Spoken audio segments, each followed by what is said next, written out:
What's going on, guys? Corey Smith here, CoreFX, bringing you another pre-week market analysis video.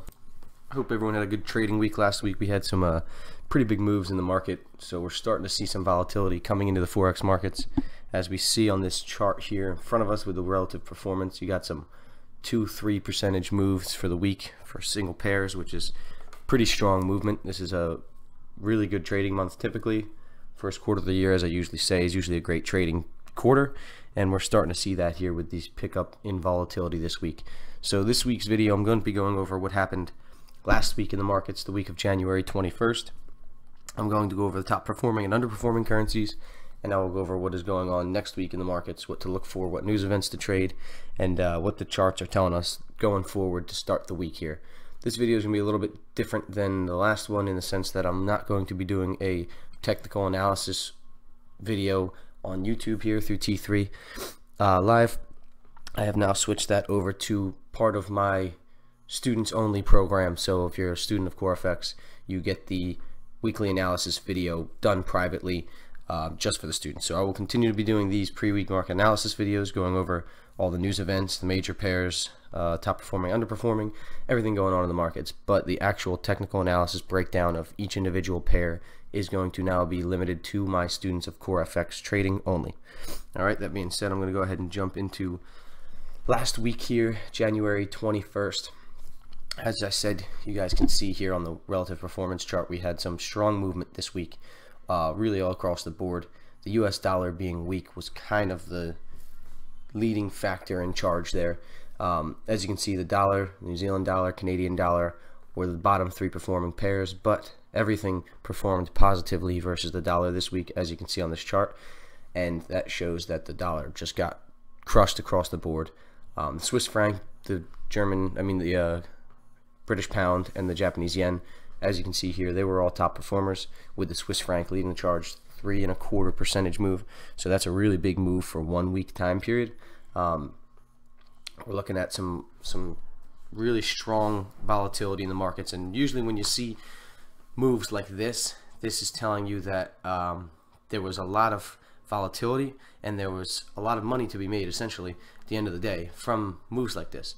So as traders, we want there to be movement, we want there to be volatility, and when we see weeks like this with a lot of movement, a lot of volatility, we have a lot of trading opportunities. So hopefully you guys had a good week last week. Hopefully this volatility continues and we still see some strong moves in the Forex markets moving forward. I think we're going to, and all we can do is get prepared and make sure that we are there and ready to take advantage of the volatility, disciplined, following our plan, and all we can do is be as prepared as possible. That's the purpose of these videos. That's why I try to make them for you guys, and hope you guys do enjoy them. So I'm going to jump into the index charts here. These are going to be the charts that are indexes for each of the major currencies. So I'm going to show you the price changes of the dollar, the euro, the yen, the pound, the Canadian dollar, the franc, the Aussie, and New Zealand. Basically just go over some major technical levels and setups that we have going on these charts and see if we can line them up with the fundamentals going on in the news this week and next week. US dollar, we saw same story with the head and shoulders, broke lower, hit our target, moved sideways. We thought it could pull back a little bit or something last week, and this week it just continued to fall super hard down to 88.50 down here. This is actually a weekly support zone, so this is now hitting a very strong level. As you can see, we had a pretty strong move down all through December and into January, so we could see some correction at any time now. But with that being said, I would not be going against a weak dollar. I would not be looking for longs with the dollar, as the dollar has just continued to show us that it's weak, getting crushed. So I would still be looking for shorts with the dollar, but be cautious of a correction. As you can see, we had this long rejection wick off of support Thursday. Friday we saw the same thing. We have a little bit more of a bearish candle, but you see the wick tried to push price lower and came back and ended up closing up here above this weekly support. So as of right now, the support is holding, and we're going to have to wait to see if it holds or price continues to move lower this week and doesn't look back like it has been doing.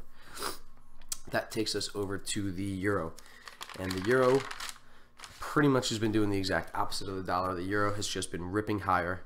The dollar is at 3-year lows, The euro, I believe, is also at 3-year highs, and you can see we've been making a series of higher highs and higher lows in this uptrend. Last week we were here. I figured we might get a pullback last week. I was expecting a potential pullback to here before continuing higher, but price, like the dollar, just continued to rip and moved higher and set a new higher high up here. So again, it's going to be the same story as with the dollar. We don't typically want to chase this long, as it's been making such a strong move. We're so far from the moving averages. We don't really want to chase it, but we don't want to sell short against this long momentum. So the euro is another one where I will be looking long on it still, but I would like to get a little bit of a dip, a little bit of a pullback before this uptrend continues, so we can get a little bit more momentum, a little bit more buyers back into the market, and just get in at a better price before we go chasing this parabolic move higher. Japanese yen, we have had a very strong move from the yen as well. We were down in this trading range for a few weeks, and then we blew out, and it's just hasn't looked back since. We're now up at a strong overhead resistance here at 88.50. We are in an uptrend, and again, we want to be looking for longs with this pair as well. However, we need some kind of pullback or break above this resistance, some kind of confirmation or change that we really are going to continue higher before we jump right in. But all in all, we will be looking for longs against the yen, as the yen is in a nice uptrend and we have price just ripping higher. Takes us to the British pound. Similar story to the euro. We've been in a nice uptrend. We have made a very, very strong move over the last couple weeks, blown into new highs, set new higher high, and it's kind of been choppy up here since then. I do think we'll come back down to this 136 area here before price then continues higher, but I still see this uptrend continuing. I still see the pound remaining strong, and I'll still be looking for longs within this trend as we get some better entry points. CAD started back into a nice uptrend with a higher high, higher low. We had this nice pennant form last week, and price broke higher out of it, setting a higher high. And I do think this price is going to continue higher. I think price is very easily going to come back up to this 81.50 level up here. It's just a matter of how we get there, how strong we get there, and what price action looks like. So fundamentals is where we're going to really rely on how we get there. If we have some strong data coming out of the Canada, that is something that can drive this. Canadian Bank of Canada is very data dependent right now. They've begun a rate hike cycle. They've been hiking rates, and they are extremely dependent right now on the data coming out of the economy. So if we have some data, this gap here can be filled relatively quickly. If we don't, then we could have some slow, choppy movements as price makes its way back up here. But unless there's any real game-changing negative data, I think the CAD is on its way up to 81.50. I think that's very safe to say that price will most likely hit here in the next couple of weeks. That being said, we could have some fundamental news that shifts this outlook, and we could have the CAD tank back lower, reverse, but price action is telling us 81.50 is the next major target that we can expect price to move to. Swiss franc, another one you can see is just ripping, ripping, ripping. You can see from this past couple months, the moves it has made has just been unbelievable. This week you can see this is the 3.25% move that we saw. You can see there's huge gaps in these candles, huge gaps, and then there's just been some wild moves. We did have a very strong rejection wick. Price broke above this weekly resistance zone, came up and was able to hit 101.50, but immediately was pushed back lower. Then we gapped, pushed it higher again, but this 101.50 area is what seems like might be hard for price to break. As we came up and set this higher high here, after we set this higher high, we're now in need of a higher low somewhere in this area to be formed. So I'm initially, after that strong of a move, for sure expecting the franc to pull back. Whether it pulls back hard, soft, or just moves sideways before continuing higher, I think we're going to get some kind of a breather, some kind of a correction or consolidation phase that is going to allow this currency to catch some breath, the moving averages to catch up, and some normalcy to come back into it before we continue this uptrend higher. So that takes us over to the Australian dollar.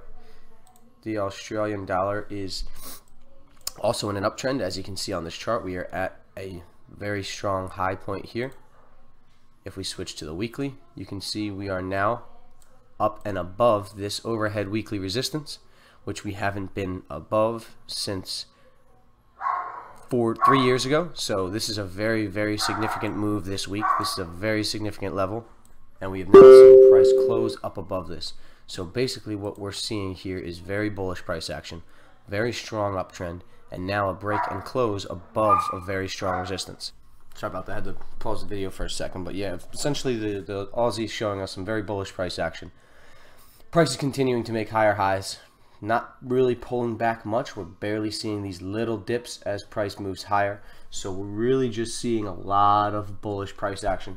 We're at a very strong level here, and although we did break and close above, sometimes we'll get these outside reversals. We'll have price, as you can see down here, like this pair did, perfect example in this downtrend. Price was moving lower, lower, lower, lower, broke and closed and set this new lower low, breaking outside of below this support, outside of this area, breaking structure. And then what did price do? Immediately shot back and reversed all the way back up to now where we are here. So this could be an outside reversal. We could have price come up and close here and then drop off really hard, but we'll have to wait and see what price action does. If price remains to continue to trade up here around this 81 area above this resistance, I think we can continue looking for longs. If it pulls back, we'll have to wait and see. Maybe that's a good opportunity to get long as well, continue higher. But if we see a strong hard reverse off of this area, then that's something I would be worried about, and I would not be looking to take longs, particularly after that price action. New Zealand dollar, as you can see, we've been ripping higher as well. We did get a pullback this week.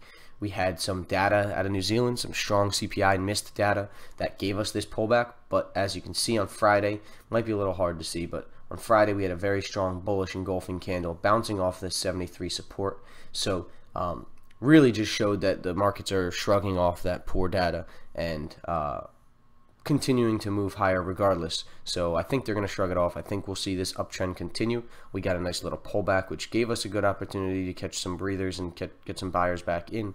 And now I think we might have some more buying pressure as price will continue the uptrend now, is my opinion on the New Zealand. So that takes us into last week's news events. We had a pretty strong week last week as far as data goes. Nothing too crazy, but we had a couple central bank meetings. We had some World Economic Forum meetings. So really definitely had some stuff going on. And I'll go over that real quickly with you guys here. Starting in Japan, Sunday we had nothing going on. Monday we had the Japanese Bank of Japan had their rate statement, their monetary policy statement. They issue their policy stance on interest rates as well as their outlook on the economy, and as expected they kept their rates unchanged, still in negative territory, and are keeping their monetary policy on track. They're not changing their monetary policy.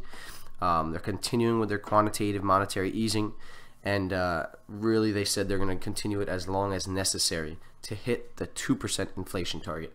So they do expect inflation to hit the 2% by the end of 2019, which is the same outlook they've had. And Kuroda said that Japan's economy is expanding moderately, but inflation remains weak. And although we know inflation is weak all across the globe right now, that's something that all the central banks are following. Japan's is particularly weaker. They're consistently seeing inflation numbers below 1.5%. So most of the other nations struggling with inflation of the major economies, that central banks are holding back on hiking rates or anything because of these inflation numbers, are typically over 1.5%, or at least hitting 1.5%. Japan's been consistently under it, so it's definitely something keeping them held back. They have been seeing some solid growth out of Japan for the first time in years, as we've gone over in last week's video. So there is definitely starting to be a shift in the tide, and possibly can see some monetary policy changes in the next year or two, which hasn't really been the case at all recently. So this is definitely something to keep an eye on, but as of right now they have not changed anything with the outlook for the Bank of Japan. So taking us into Tuesday, we just had the press conference after the Bank of Japan's meeting. Tuesday started the World Economic Forum meetings.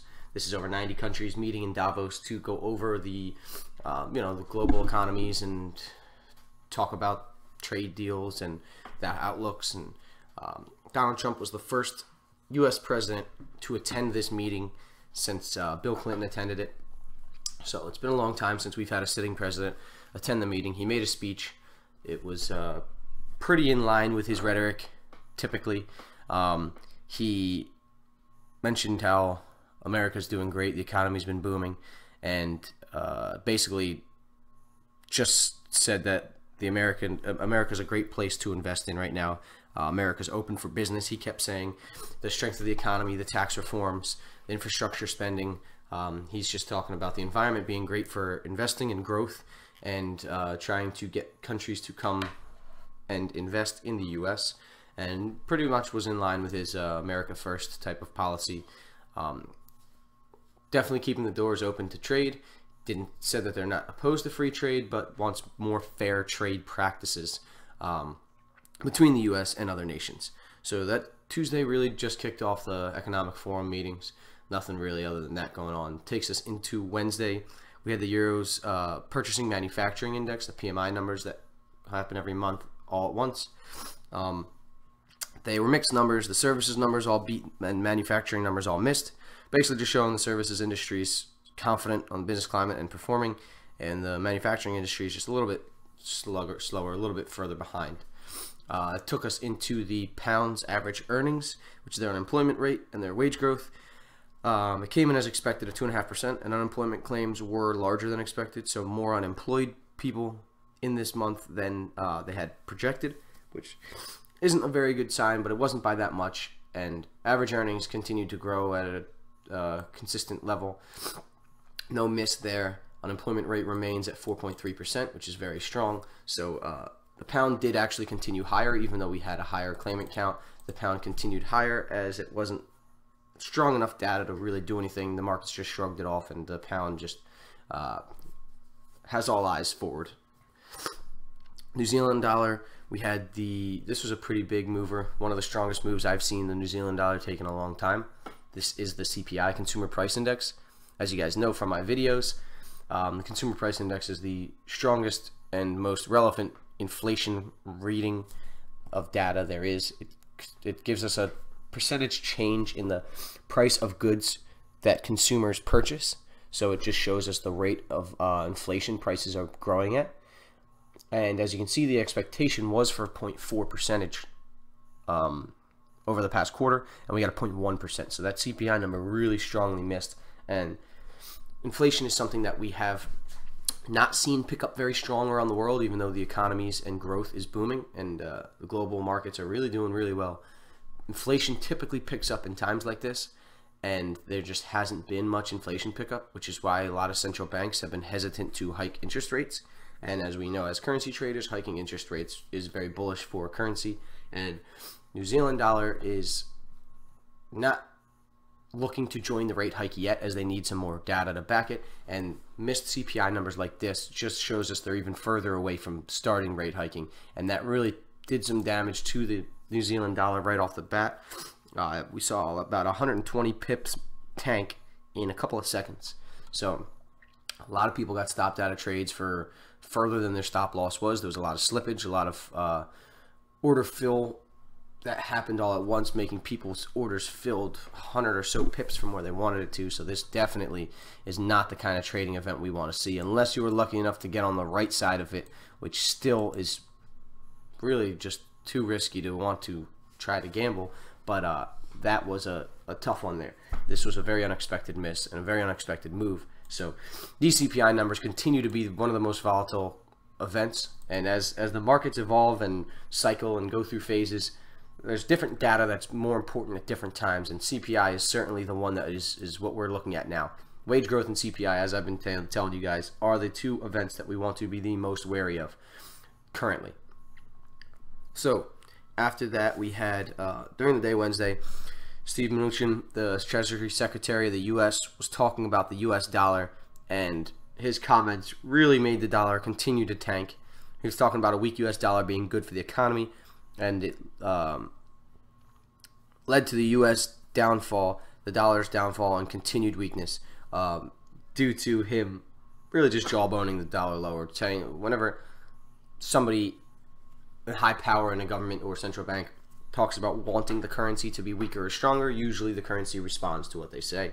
And since he said that the low U.S. dollar helps the U.S. economy, this showed us the dollar's weakness continued, as it shows the government and the U.S. is likely to not manipulate the currency, but if they were making any actions, it would be towards pushing the dollar lower, if anything. So it really just shows that's where they want the dollar to go, and the markets respond by pushing the dollar that way with the self-fulfilling prophecy type of stuff going on here. Thursday, we had the European Central Bank meeting. One of the biggest events of the week. Rates remain unchanged as expected. Draghi stated there are very few chances that the European Central Bank will change interest rates this year. As I said last week going into this event, there was a slight possibility of a December rate hike, but Draghi's trying to keep that off the table and not shock the markets at all. He tried to keep their outlook and everything pretty on track to not surprise the market. He also stated that they will continue their stimulus and quantitative easing as long as necessary. Quantitative easing, again, is just the central bank's purchasing of government securities or other securities, really, from the market to increase the money supply and keep interest rates low. So a lot of the countries around the world have been taking part in quantitative easing. Some are starting to pull off. And Mario Draghi said basically they're going to continue their stimulus and quantitative easing as long as necessary. He didn't surprise the markets at all, like I said. The euro just chopped around, no real crazy moves. Investors still feel that the European Central Bank will have to tighten monetary policy and hike rates in the near future with how strong data and everything in growth is in Europe. But as of now, Draghi and the European Central Bank are showing no change in policy in this meeting and keeping the ball moving forward. So we're going to continue to watch data out of Europe and see if we can get a change to this outlook at all. Right after that, we had the Canadian dollars retail and core retail sales, which were kind of mixed. We had a missed expectation at a retail, but core beat. So we saw choppy CAD, and markets really were just waiting for the CPI numbers to come out on Friday. So whenever we have a big event like that later on in the week, it kind of overshadows the little ones leading up to it. So didn't really see too much going on there. And then Friday, we had Trump's speech at Davos, and like I already told you guys about, America's open for business, and talks about the strength and prosperity going on in the U.S. economy, trying to set up for foreign economies to invest in the U.S. The pound had their preliminary GDP as well on Friday.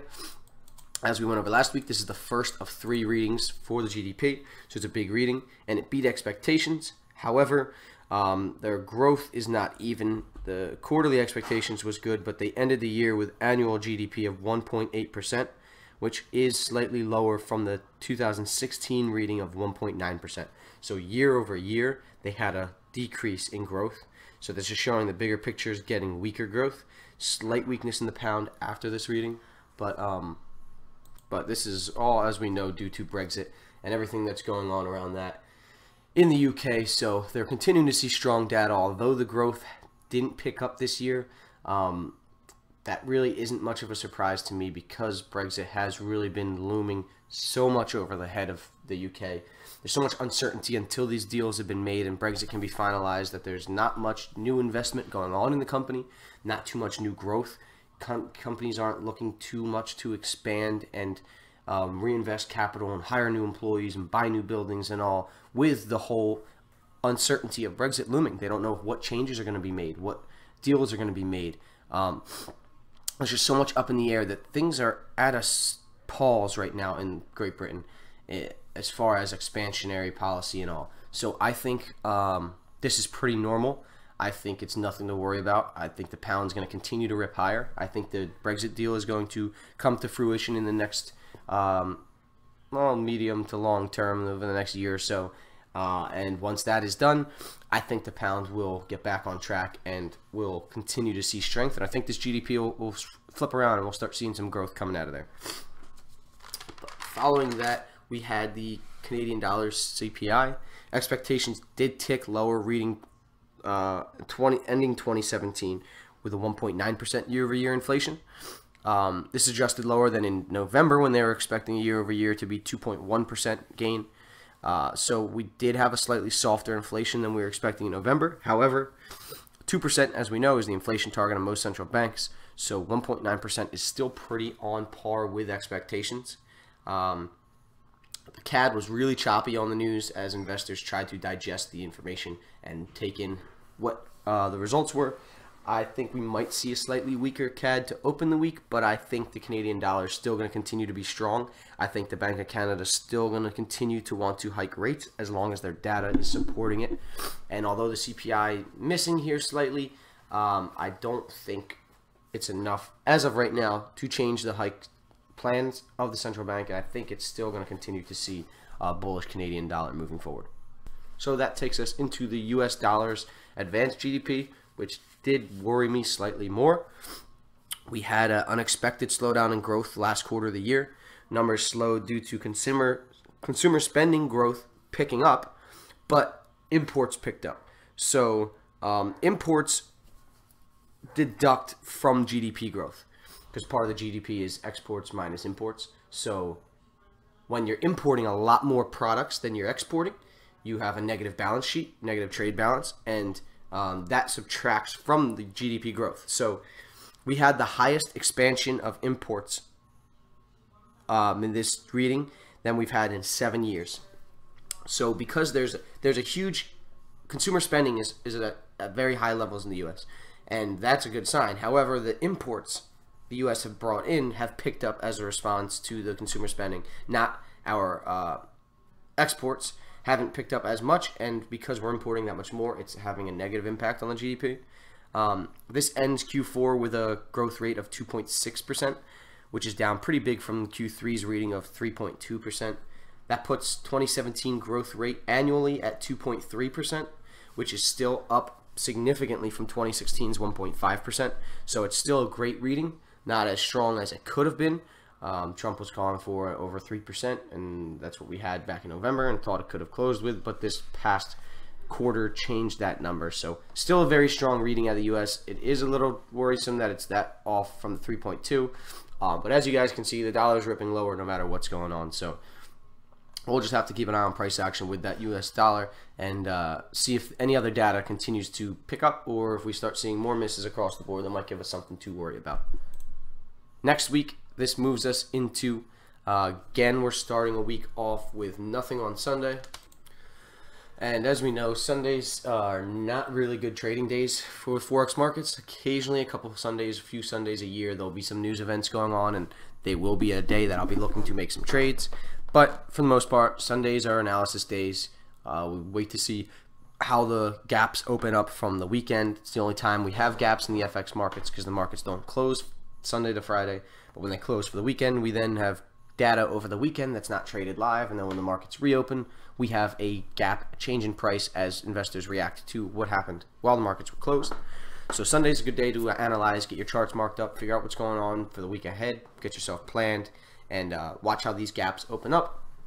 Then Monday, not very much going on either. We have trade balance out of New Zealand and the business confidence surveys out of Australia. Basically survey business owners to get their future outlook on the economy. And as we know, this is a future leading indicator to let us know how businesses feel is typically going to show us what the economy is going to be doing, because how they feel and react has a direct impact on what the economy does.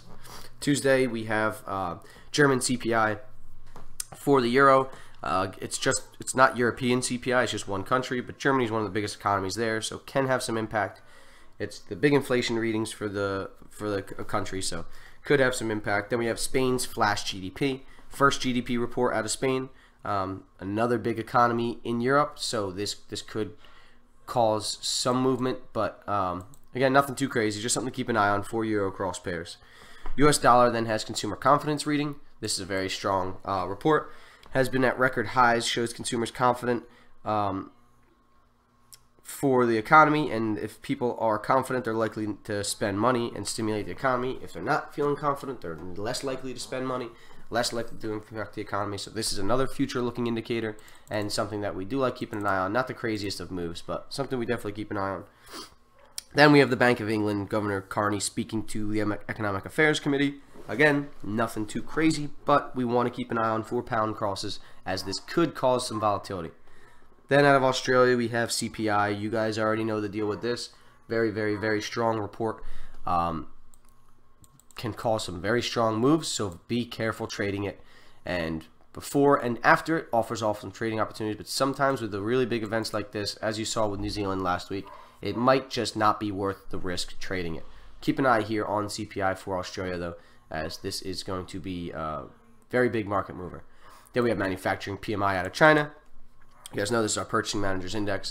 It gives us an idea of what is going on in the manufacturing sector in China, one of the biggest economies in the world. Then we have Trump speaking on Tuesday night. He is giving his State of the Union address that all presidents give after their first year. It'll be done in Washington, D.C., and it is definitely something to watch for the U.S. dollar. If he mentions the dollar at all, we could see it move based off if Trump says we are going to see or want a strong dollar, we could see the dollar go up. If he says we want to see or are going to see a weak dollar, the dollar could go down. So definitely keep an eye on that. So then on Wednesday, we have, again, another week where it starts off slow and then it gets pretty heavy in the middle of the week to end the week. Out of Europe, we have German retail sales and Spanish CPI. Again, Germany is just a big country in the European economy, so any data out of there is something to keep an eye on. Spanish CPI, a little bit to keep an eye on, but really Europe's CPI estimate afterward for all of Eurozone is going to be more important, but just anything with CPI or big economies in Europe, that's why they're always highlighted as medium alerts here. It's something to keep an eye on, not anything too crazy, but definitely worth keeping an eye on. Then out of Canada, well, we have NFP this week, so it's the first Friday of the month.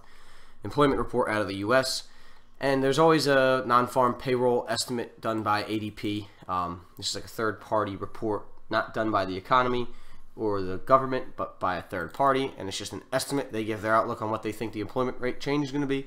Not typically a big mover, but on NFP week, this can give us a little bit of an insight into what the numbers might be on Friday. So Wednesday could cause some moves, but we have a lot bigger events, as we have the Canadian Dollars GDP, monthly GDP report. Missed last meeting, and with the Bank of Canada in a hike cycle, they're very dependent on data right now, and GDP month over month is a big data report for them, and this caused some very strong moves from the Canadian dollar, so definitely something we want to watch. Then Wednesday, the event of the week, the FOMC and the NFP, but the FOMC meeting, U.S. Federal Reserve has their monetary policy meeting that they have 8 times a year. This one, there will not be, it will only be a rate decision and the report issued. There won't be a press conference after, as we do see out of some of the reports. This one does not have a press conference after, nor will they issue an update on their economic forecast. So really, it's just whether they're hiking rates or not. They're not likely to hike rates this meeting, but they should open the door to a March rate hike, especially with how much the dollar has been getting crushed. I could see a little more hawkishness coming out of this FOMC meeting. Core inflation has also picked up since last Fed meeting, keeping the Fed hike forecast on track for there being a rate hike in March.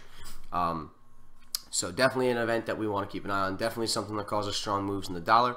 There's no meeting afterwards, so not as volatile of an FOMC statement, but it is definitely still a strong mover. Definitely still something we need to watch. Manufacturing PMI out of China.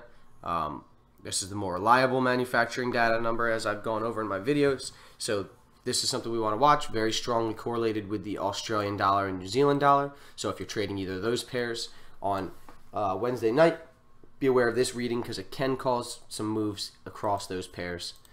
I keep saying German. The pounds manufacturing PMI missed last reading. Not the biggest mover, but definitely worth watching. Shows the Purchasing Managers Index in the manufacturing sector in Great Britain. And as we saw, their services sector has been doing good, but their manufacturing sector has been a little bit sluggish. So we're definitely want to keep an eye on this, especially if you're trading any pound crosses. Then the same manufacturing PMI out of the U.S. on Thursday morning. And then we have construction PMI, so another PMI out of the pound just in the construction sector.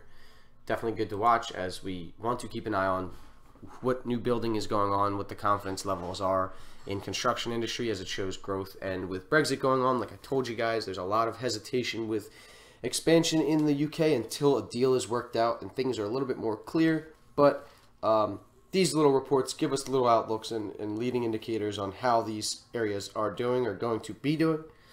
Then we have the non-farm payroll. Big U.S. dollar monthly first Friday of the month report shows the job market.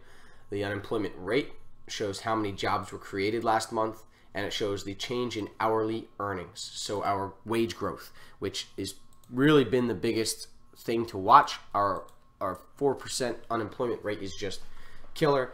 We've been creating strong jobs every single month, but wages have not been going up in par with the expansion of the economy and the growth of the job market. So that's something the Fed wants to keep an eye on and really needs to see a pickup and change before there's too much more growth potential and outlook and hiking and all that. We do need some pickup in wage growth. We'll have to wait and see what this report gives us, but it's always a strong mover. Always expect the dollar to be very volatile around this event. If you're in any US dollar trades going into it, hopefully you're in profit and you can adjust to break even or so, or just get out of your trade leading into it.